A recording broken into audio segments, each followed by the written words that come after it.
השתתפות ואיך ש...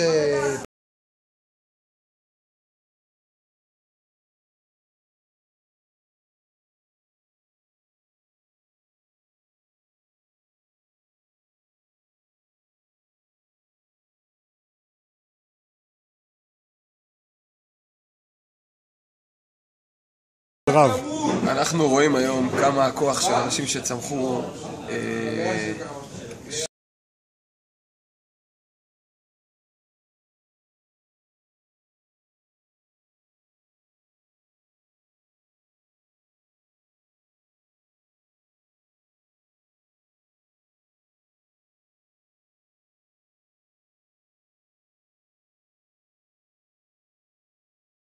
הכי משמעותי.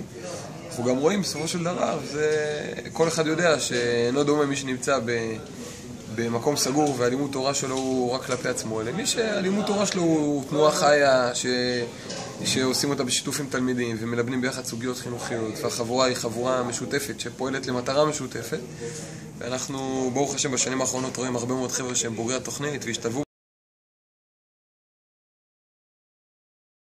אלא בגלל שהם מביאים איתם משהו שלא מביא בוגר קלאסי של ישיבת הסדר. תודה רבה לכם.